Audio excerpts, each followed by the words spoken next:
President Trump is a proud free speech champion, which is why he ended Joe Biden's trampling of free speech rights and the federal government's censorship of American speech on online platforms. The president believes college students have a right to speak their minds and go to school safely. Again, common sense. So he took bold action to protect Jewish American students from harassment by pro-Hamas radicals on their campuses. And President Trump knows that America's children are our future, and he'll never stop fighting for them.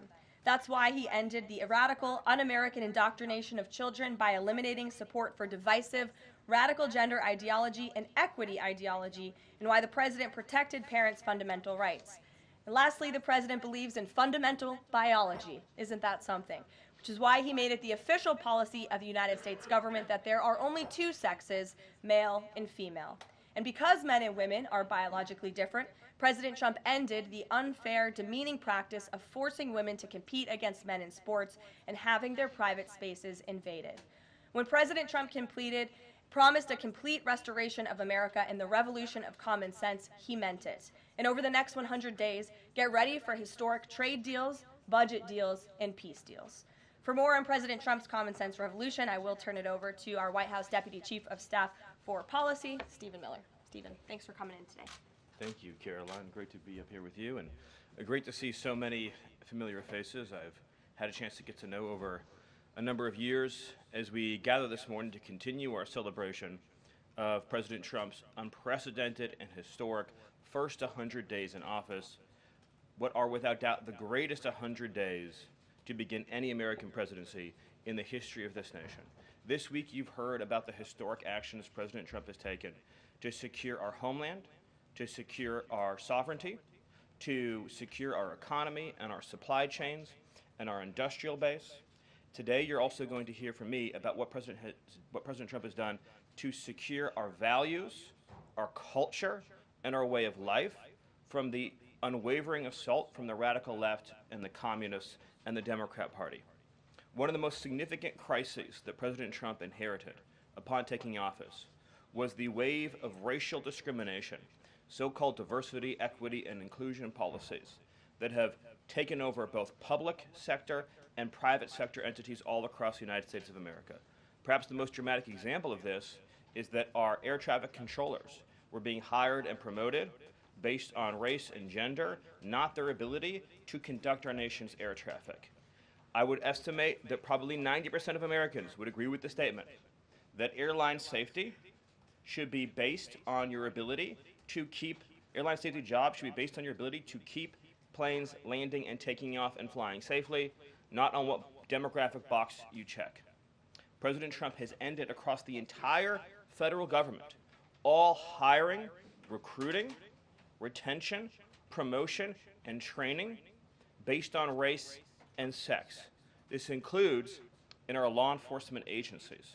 So again, when we took office, even in sensitive law enforcement, national security, and intelligence agencies, we were hiring individuals not on their ability to carry a weapon, not on their ability to keep Americans safe, not on their ability to conduct sensitive intelligence operations, but based upon race and sex. And obviously, that is unacceptable. It's going to be merit-based across the whole federal government. But this wasn't just the federal government. This was the private sector, and this was also, of course, our entire university and education system. So President Trump's Department of Justice, working with other departments and agencies, have made clear that this administration is going to fully enforce Title VI, Title VII, and Title IX of our federal civil rights code. Discrimination based on race and sex is prohibited by law, and this administration will vigorously enforce that. And companies, small or large, that violate plain text of federal statutes will face appropriate financial and other penalties. This administration is not going to let our society devolve into communist, woke, DEI strangulation. We are going to have a system of merit, which is not just a social and cultural issue, it's an economic issue. When you hire, retain, and recruit based on merit, as President Trump has directed, you advance innovation, you advance growth, you advance investment, you advance job creation, you create the best and safest product for all Americans. When a citizen goes to, say, a hospital in a medical emergency, they don't care what race or sex their doctor or their nurse is. They want the best treatment they can get in that emergency. When they're flying a plane or when they're on an aircraft, they want that pilot to be the best pilot, the safest pilot, not caring what that pilot's race or sex is. This applies across the whole government. In particular, looking at our university system, this administration has opened investigations into universities across the country for violating, and we talk a lot about Supreme Court rulings, universities across this country are in plain and direct violation of the Supreme Court's ruling that affirmative action, as in racial quotas and set-asides, are illegal. Students must be admitted to universities on a color-blind basis. But we have demonstrated through clear evidence that our university system, including our medical schools, and perhaps particularly our medical schools, are engaging in race-based discrimination, racial set-asides, racial quota schemes, and other efforts to evade the Supreme Court's ruling, and again, the plain text of federal statute. So universities are on notice, and universities are already facing the financial consequences of their noncompliance with federal law. The clearest example that we're all familiar with, of course, being Harvard, which is engaged in repeat, systemic, and sustained violations of federal civil rights law. Another area of civil rights law that we talk about a lot, of course, is Title IX, sex-based discrimination. And this administration ended the Biden administration's policy and the Democrat Party's policy of allowing men into women's sports, men into women's spaces. We are using every single legal and financial tool we have at President Trump's direction to make it clear that schools and universities are and will lose federal funds, as you've seen in Maine, if you allow men to invade women's sports and women's spaces. And this applies to our whole K-12 system. The Department of Justice is also coordinating with state and local law enforcement to fight child abuse in our school systems. It is child abuse to change a child's gender, particularly if you do not inform the parents. In other words, if a 5-year-old or a 6-year-old goes to school, or a 7-year-old goes to school, and the teacher tries to turn the boy into a girl or the girl into a boy, that is child abuse, and this administration is treating that as child abuse, and it is a gross violation of parental rights. This also includes the administration's message to our hospital systems that they cannot and will not be allowed to use taxpayer dollars to perform chemical castrations and sexual mutilations of children. Castration surgeries, castration drugs, sterilization treatments of children are barbaric. They violate all sound medical ethics. They are completely unwarranted. They harm children for life, irreversibly. It is child torture. It is child abuse. It is medical malpractice. And so the Department of Health and Human Services, under the leadership of Bobby Kennedy, as well as the Department of Justice and other departments of this government, are making clear to our medical providers and our hospital systems that you cannot use taxpayer dollars to perform these barbaric procedures on America's children. And HHS has systematically updated and eliminated all of the junk, fake science that was produced under the Biden administration promoting sex changes on children, promoting the idea of sterilizing children. That's been cleaned out, that's been removed, and new guidance is being issued to doctors and hospitals advising them that they cannot perform these horrifying procedures, these irreversible procedures on our nation's children. We are also making clear in our prison system, male prisoners will not be allowed into women's prisons. The Biden administration promoted prison rape by putting men into female prisons. That is obviously insane, cruel, and unacceptable. And even though the Democrat Party and Hakeem Jeffries and the Democrat media continue to fight to put men into women's prisons, this administration will not allow that. And will not allow men, as well, in our K-12 system, into women's private spaces and restrooms.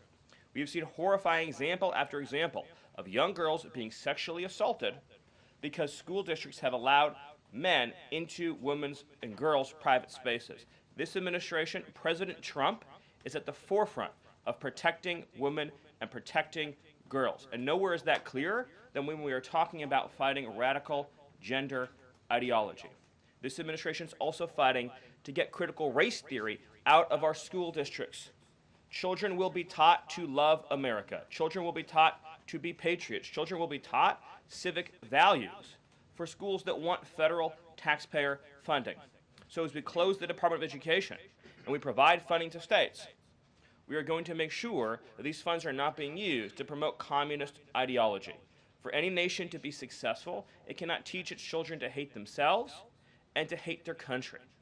So these are a few of the areas in which President Trump has fought the cancerous communist woke culture that was destroying this country, where we were led to believe that men were women, that women were men, that racial discrimination was good, that merit was bad, and that safety and physical security mattered less than the feelings of liberal ideologues. The president has also fought to return the Department of Justice to its core mission of protecting public safety and locking up violent criminals, instead of using the Department of Justice to target conservatives, to target Christians, to target people of faith. The last administration cruelly and shamefully used the power of the Justice Department to go after law-abiding Americans, in particular Trump supporters, conservatives, and Christians. That persecution has ended. The Department of Justice and the FBI are back in the business of going after bad guys, of going after gangs, of going after criminals, and keeping Americans safe.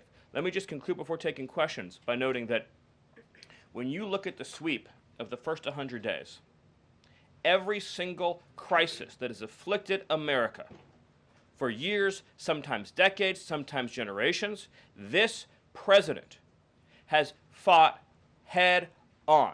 He has taken on every entrenched power structure and system all across this government, this swamp, this town.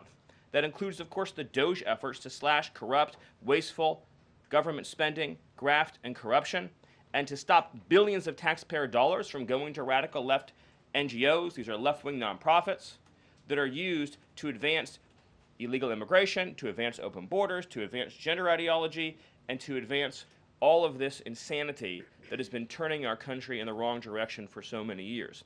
President Trump took head on the trade crisis afflicting this country with the destruction of our manufacturing and industrial base, the shameful betrayal of the American worker by Joe Biden and the globalists that sent all of our supply chains overseas.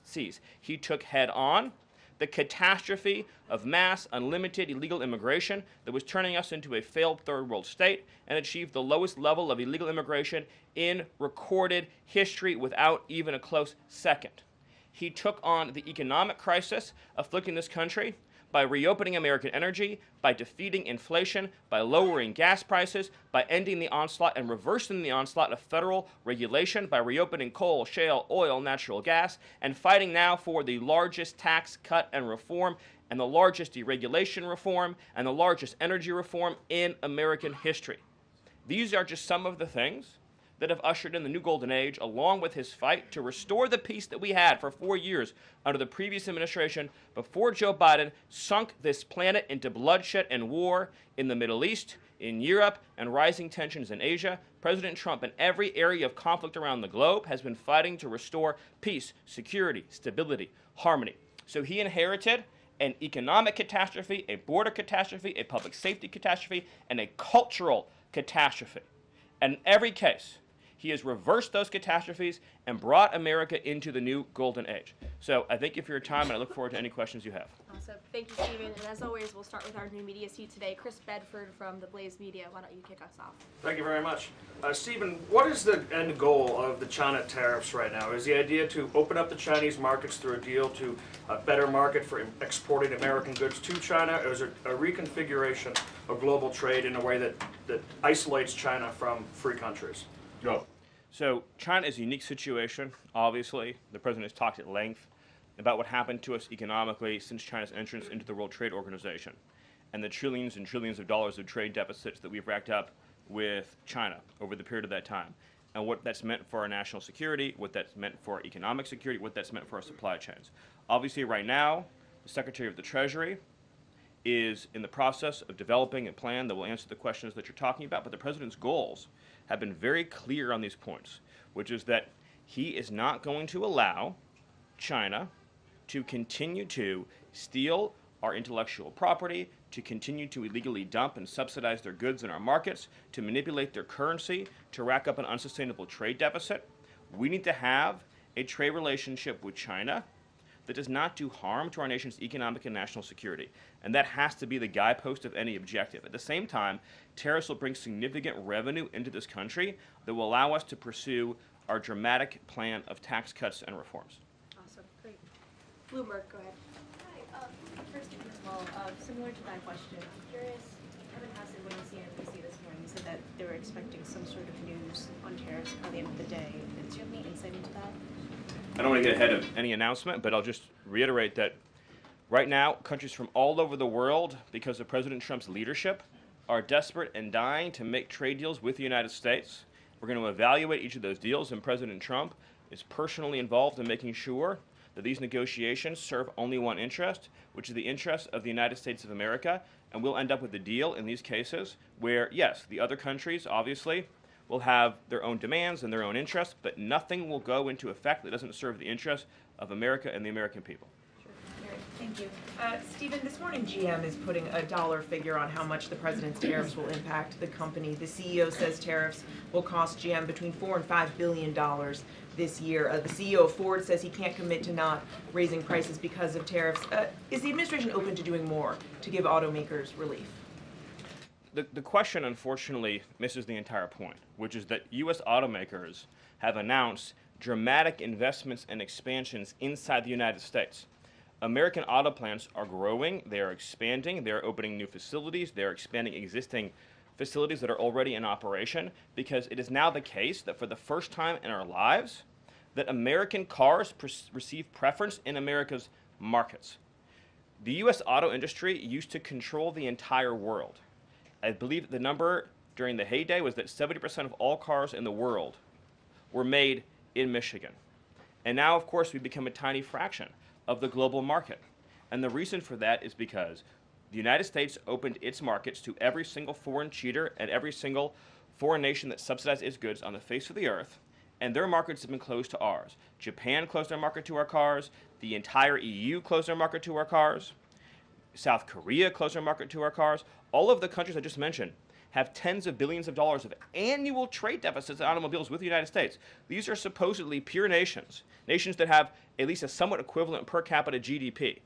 So it is impossible under the terms of fair trade, if you have two nations with similar per capita GDP, to have such uneven trade flows in automobiles. What the president has done with his car tariff, we have the most desirable market in the world, is if you want to sell cars tariff-free, tax-free to our market, your plant has to operate in the United States. The only alternative to that is to have no U.S. automobile industry whatsoever, which is where this was headed, to be clear. If we stayed on this current path, within a few years, there would have been no U.S. automobile industry. And what little was left of it would have been in Mexico. Because U.S. auto companies have steadily been shifting their supply chains to Mexico, where they believe it is cheaper to make their products. In reality, it'll be cheaper to make them here because there'll be no tariff for anything made in the United States, and we'll have the cheapest energy and the best regulatory environment in the face of the earth. But in the meantime, while manufacturing ramps up, American consumers may pay more. Do you agree? Not on cars they won't, because again, there's now a massive economic incentive for automobile producers to expand production in the United States, and whatever they make here, there will be no tariff. We'll go to the back row. Go ahead. Thank you, Caroline. Today, the U.S. Chamber of Commerce released a letter to the Trump administration asking for small business tariff relief. They say that's necessary because in order to save small businesses and to stave off a recession. Stephen, is the administration considering small business tariff relief? The relief for small businesses is going to come in the form of the largest tax cut in American history. A tax cut, by the way, that every single Democrat is planning to vote against. They're voting for a tax hike on every middle-class family of about $4,000. The president has made clear that there will be a 100% expensing for investment in the United States. Companies that invest in the United States will be able to deduct 100% of that cost from their tax liability. This will be the most pro-small business tax bill in American history. And at the same time, this is what you have to understand about the plan, is as they're able to do that, as they're able to reshore those supply chains, that also means they'll pay no tariff. So you'll have the lowest tax environment and there'll be no tariff because their production and supply chains will be in the United States. So that's No on tariff relief for small businesses in the short term? It's a yes on tax relief for small businesses. And again, you only pay the tariff for products that are made outside the United States. Edward. Yeah, thanks. So on the rare earth mineral deal that was signed last night, when can that deal be operationalized? What's the time frame? And what kind of leverage does that give Ukraine over Russia?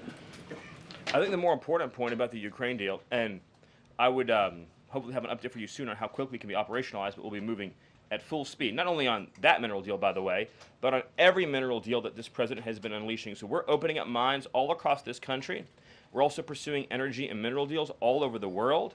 Since the president issued his executive order also on deregulating coal, we've seen dramatic coal production increases already in the United States. So we're taking advantage of the trillions of dollars in coal wealth and mineral wealth that exists in the United States. We're a very mineral-rich country. But with respect to that deal, we'll move it and operationalize it as fast as we possibly can.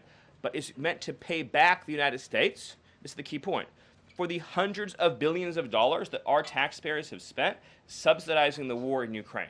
So it is repayment to the United States, and that's one of the most important points to understand about it. What's the leverage?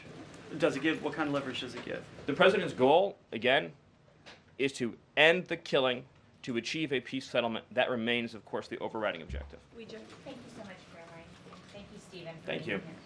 This administration has stressed the need for price transparency for things like healthcare bills and concert tickets. So why is it a political and hostile act for Amazon to display price transparency on consumer goods? Well, I think it's the wrong way of looking at it, which is why would, first of all, that proposal is gone now, but why would Amazon, of all the different things that go into a theoretical price input, right? For example, does Amazon list the cost of California's regulations on everything made in California? Anything you make in California, you have a massive price increase because of the healthcare regulations that are unworkable in that state, because of the labor regulations that are unworkable in that state, because of the subsidies that go to illegal aliens in that state, because of all the bureaucracy. So anything being produced in California has a massive built-in price hike. So why wouldn't Amazon have a list saying if you purchase it in California instead of in Alabama, this is the premium that you pay? That you pay. This was a clear attempt by whoever proposed it originally, I don't know, because Amazon says they were never going to do it, to try to undermine our trade negotiations with China. I'll make another important point in this, which is that there's been many complaints about the fact that there are a lot of products that are sold on Amazon that are actually ripoffs of American products that are then stolen by China, and then they take our IP and they put them into products to try to undersell our manufacturer. So to the extent that we are engaged in labeling issues on Amazon, I would say that would be the most significant one to fix, is making sure we're not undercutting American consumers. And then one on Abrego Garcia, please. The administration is reportedly inquiring about his return. Is that to check a box for compliance, or does President Trump want him back on U.S. soil, or both? So, as Secretary Rubio said yesterday in the cabinet meeting, this administration is not going to publicly discuss the inside details of our foreign policy and negotiations with a foreign country. And in particular, we are not going to allow a district court judge to try to become the Secretary of State. Secretary Rubio is the one who, under his leadership and direction at the State Department, is managing the day-to-day relationship with El Salvador. Let's just take a moment, number one, to express our gratitude to El Salvador for agreeing to take some of the most dangerous terrorists off of America's streets and to put them into a safe environment where they cannot continue to engage in acts of terrorism or coordination with the Maduro regime. You may have seen recently an FBI assessment that was unclassified that said that the Maduro regime is using and planning to use Trinidad terrorists to carry out assassination plots on American soil. Now, very few in this room covered that. I'll let you all ask yourselves why you didn't cover it and why your editors didn't assign that story to you. Something I think you should think about on your own. But this is a earth-shattering piece of news. The Biden administration imported the terrorist army that our own FBI assesses is planning assassination strikes on American soil against critics of the Maduro regime. Those are the terrorists that President Trump is finding and apprehending that our Democrat judges and Democrat activists are trying to keep on U.S. soil. Trinidad has the same legal status as Al-Qaeda and ISIS. MS-13 has the same legal status as Al-Qaeda and ISIS. These are foreign terrorists operating on our soil. And our gratitude to El Salvador for agreeing to take custody of these terrorists is immense. With respect to the case that you mentioned, there's now even been more evidence that has been made public of this person's violent, repeated threats and assaults against his spouse, someone who had repeated, documented human trafficking and human smuggling offenses, somebody that has extensively documented membership in MS-13, a terrorist organization, and of course he had MS-13 tattooed on his knuckles. This is a person that was a clear and present danger to the safety of the American people. And it is a sad reflection on the state of our media and many of the outlets represented in this room that you obsessively try to shill for this MS-13 terrorist. Well, no coverage occurred in your papers about any of the Americans that were raped and tortured and murdered by the illegals that Biden was importing into our country. You know, you talk about due process. The Biden administration made the decision to give extensive due process to 2 Tren de Aragua terrorists that were apprehended at the border just a couple years ago. They were 2 gentlemen. They were from Venezuela. They were members of Tren de Aragua. The Biden administration Border Patrol apprehended them and made the decision to provide them with extensive due process, put them onto a program known as supervised release, and put them on ankle monitors so that they could go through a lengthy legal, judicial determination as to whether these legal aliens who had just set foot on U.S. soil might want to live in the United States for the rest of their lives. What was the result of that decision? What was the result of that choice that was made? Those 2 men kidnapped a young girl named Jocelyn Ungary from her family. They beat her, they sexually assaulted her, they tortured her, they stripped her, they murdered her, and they dumped her body. That is what the Biden administration's policy was.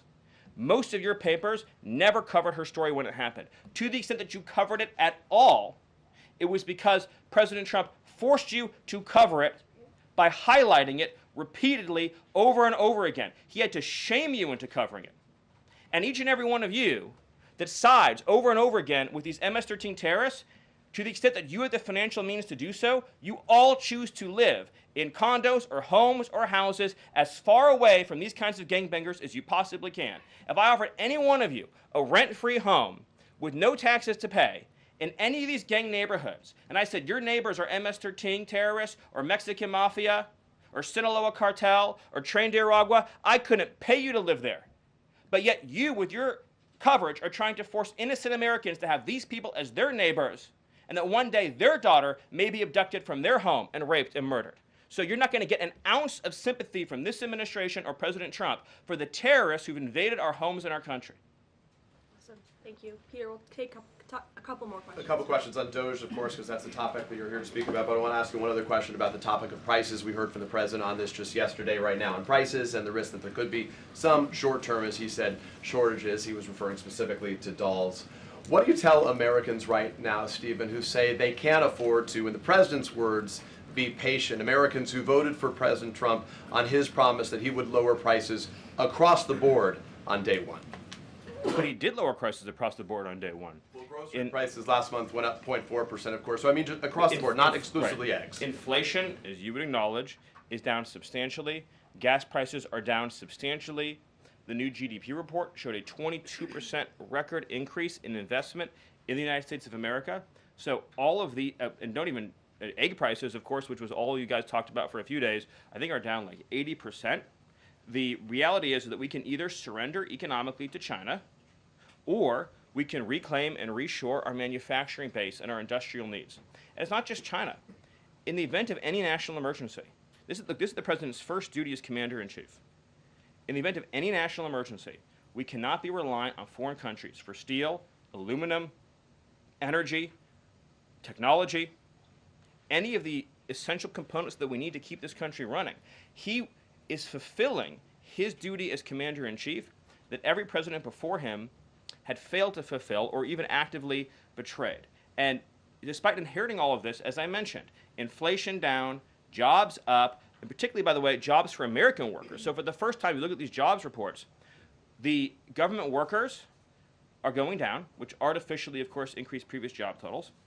The employment of non-citizens is going down. The employment of American citizens is exploding. Remember, all the job gains during the Biden administration, so-called gains, on net were for foreign workers. So if you look at the stock of American workers over his whole administration, they lost jobs on net. So if you're an American worker, you lived through 4 years of a Biden depression. That was the economic reality that now that President Trump is rescuing. And again, if you make your product in America, there's no tariff. And as we develop advanced manufacturing techniques, increased AI, increased robotics, it'll be cheaper and cheaper and cheaper to manufacture in America. But to be clear, you said that prices have gone down across the board. The president himself acknowledged that on toys you may end up paying, on dolls he was referring to, you may end up paying a little bit more right now. So in terms of he was making the point that I think almost every American consumer agrees with. If they had a choice between and I'm a parent of young children, you had a choice between a doll from China that might have, say, lead paint in it, that is not as well constructed as a doll made in America that has a higher environmental and regulatory standard and that is made to a higher degree of quality. And those two products are both on Amazon, that yes, you probably would be willing to pay more for a better made American product. But here's the key point. With the tax cuts, the regulation cuts, the energy price decrease, and everything else that President Trump is doing to unleash this era of American prosperity and prevent the road we were on to get off that road of financial ruin and doom, means that it will be cheaper than ever to make and manufacture in America. I think that answers your question. So I'm going to follow one more. Stephen, can I just... Caroline, can I ask the Doge question?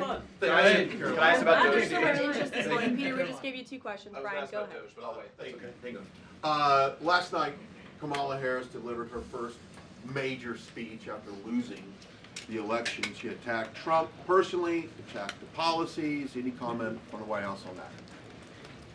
Well, I think it was a great reminder to the American people of just how blessed we all are that the leader sitting in the Oval Office today is President Donald Trump and not President Kamala Harris. It was a helpful reminder of just what a travesty and a tragedy that would have been. It would have been the end of America. And it gives me a chance to bring this whole thing home.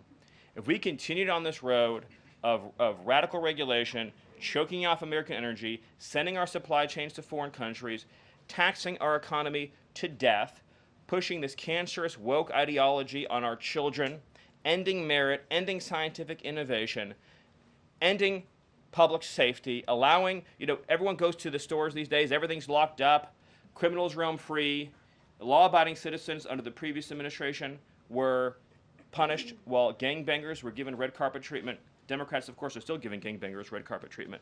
And then the border invasion. If those policies had continued, it would have been the end of the American Republic. And the only thing Americans want to hear from Kamala Harris is an apology for joining Joe Biden, and remember, she was the border czar, joining Joe Biden in aiding and abetting the invasion of our country. And we're never going to stop talking about this because what they did to this country is unforgivable. It is an eternal stain on the Democrat Party. Every day we read another story.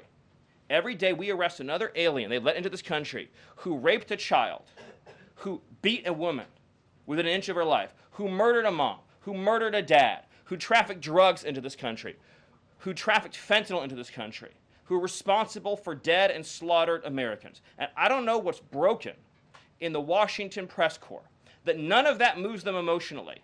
The only thing that gets them exercised is, do we need to have more trials for terrorist supporters? Do we need to have more trials for gangbangers? Do we need to have more trials for illegal alien invaders? Even though Congress and the Constitution clearly say that you can expel invaders and illegal aliens quickly, efficiently, and properly.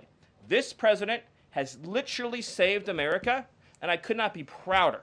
I could not be prouder, as I know Karoline feels the same way, to come every single day to this building where we have a leader sitting in office whose first, last, and every thought is the safety, prosperity, security, and sovereignty of the citizens. That's an important word, people. Citizens of this republic. Thank you all. Thank you, Stephen. Thank you for your time.